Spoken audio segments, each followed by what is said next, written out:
What's up, JP? So here's where I am, man. I love this conversation, and I love where it's going because, truthfully, how you grew up definitely shapes your frame of reference. Absolutely. And how people keep saying that African Americans are not a monolith, this is true. So let's talk about what the normal voter looks like. Is the normal voter the person who's experiencing the most trauma? My answer to you would be no. They're so disenfranchised about the process. They believe they don't care who you put in office. Ain't none of them gonna care about them. Yeah. So they're at the point where they are disillusioned. They won't vote at all. This is why if you look at the total number of people who voted based on versus the total number of people who live in any given state, it's abysmal. The number of people who are coming out and participating in the process. Absolutely. Now, so second point I want to make. Harry Belafonte, that video that they show where Harry Belafonte basically had Barack Obama to his right and Hillary Clinton to his left. And he basically said that we need to figure out how much of this Democratic Party is worth salvaging. Now, what we all need to do is go back and listen to the entirety of what he was talking about. It was literally this whole idea of him believing that integration was not going to do or fulfill what they thought it could bring to poor and suffering African Americans. You just brought me back to what I needed to say. Poor and suffering white people.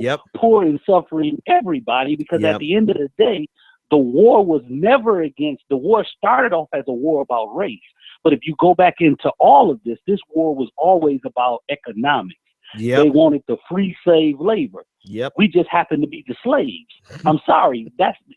Sure. They dogged us out. They did all kind of crazy things to us. But the idea was they were after this was an economic issue.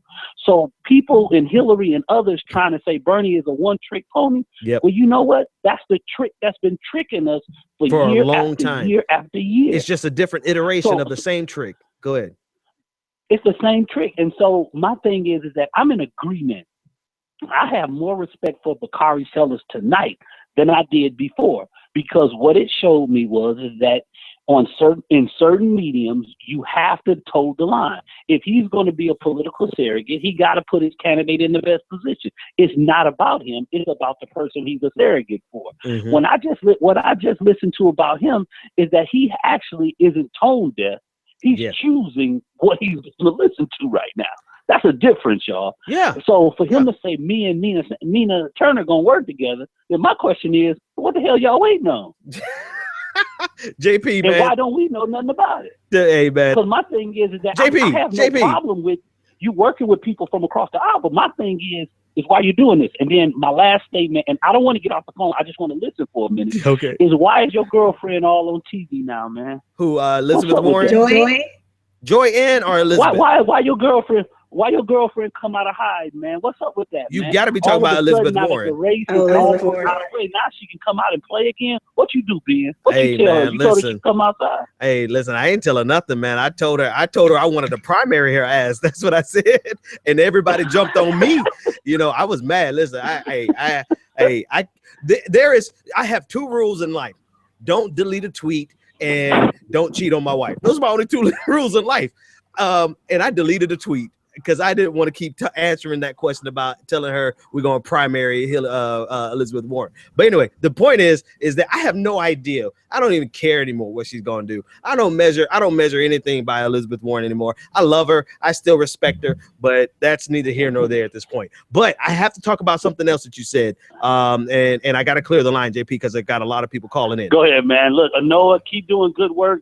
I thought you had on your fighting T-shirt. I didn't see the Millennial Falcon. No, it's the Millennial Falcon. It's a diagram. She got that show. I just wanted to make sure you still had you ain't had your earrings on either. I thought it was fighting stuff. JP, thanks for the call, man. Y'all keep doing the good work, man. He said something that really reminded me of exactly what I was trying to bring up with you, Noah. Is that this integration conversation?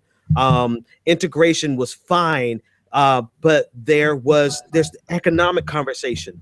And the economic conversation is the most dangerous conversation because it transcends race, right? It is the unification of poor white people and poor black people and the bottom of the middle class, the working class white people and black people and Hispanic people and Asian people and all the board. There was never an economic component to the civil rights movement that was ever allowed. And as soon as we start talking about it, King was killed, Malcolm was killed, Kennedy 1 and 2 was killed, because we start moving towards the economic equality conversation and making that a part of the civil rights movement. And what that would have done was it would have unified poor white people along with poor black people, and that's one of the most dangerous components. When you look at some of the attempts to organize labor, right? That has been a movement to that's just when you're just talking about workers, when you're talking about sharecroppers and things of that nature, right? In the South, trying to organize. I mean, there are so many different areas where that's like really prevalent and a great example. But like, I always just think about my own experience, like living in West Virginia. When I lived in West Virginia in law school, and then when I returned to work, and I lived in West Virginia before I came to Atlanta, like a lot of the issues that I would see people would deal with were the same ones we talk about, affecting certain impoverished urban communities too. And like, I mean, it's just super problematic in terms of lack of education, lack of funding and investment. You talk about communities that are completely ravaged, and there's no investment at all. Speaking of the article from the National Review that completely, like, I'm sorry, folks, I try my best not to cuss a lot, but they shitted on, like, completely poo-pooed on poor white people. Did you read that article? No, I did not read it. I'm gonna have to look that up. Compared poor white people. What kind of ringer you got? At least it ain't dropping like it's hot, right? But they compared poor white people raising their children to stray dogs raising pups. Like, they completely humiliated poor white people. And I want them to understand, poor white people to understand, that at the end of the day, it is not. Hang on, I have to pose this statement really carefully. Race is a serious problem, but at the end of the day, your white elite don't give a damn about you. They will treat you just as dirty as they would treat a poor black person or a rich black person. Mm-hmm. And one of the alliances that they never wanted to form, and that is being exposed by Donald Trump, is the disdain that rich white people have for poor white people. Read the article. I believe it's from the National Review, but I read 3 paragraphs of it, and it was so disgusting because they spoke of the poor white community as if they were filthy rags, just dismissed dogs, that they were nothing. And this is from a major national publication. And you know why they did it? They did it because a lot of poor working class white people are supporting Trump. So it was a Republican establishment hit piece against poor white people. And it's as uncomfortable as it is for black people who are poor and impoverished and middle class, working class, bottom of them, because you have a strata within the middle class. I'm talking about the bottom of the middle class. It's uncomfortable for us to consider that we have a natural alliance that could be formed with poor white people, because there has been so much racial animosity sown from white elites.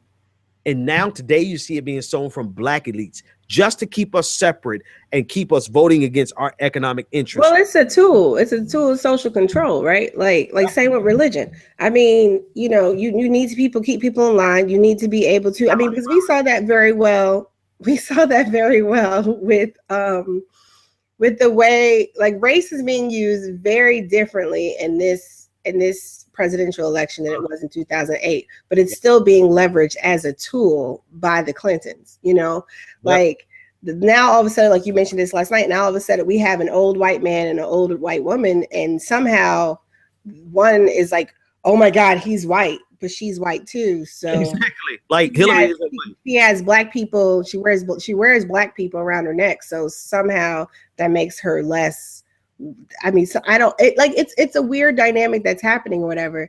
And just to go back to something that Bakari had said earlier about how like he was in a chat room one night and we were talking about the mothers of the movement, like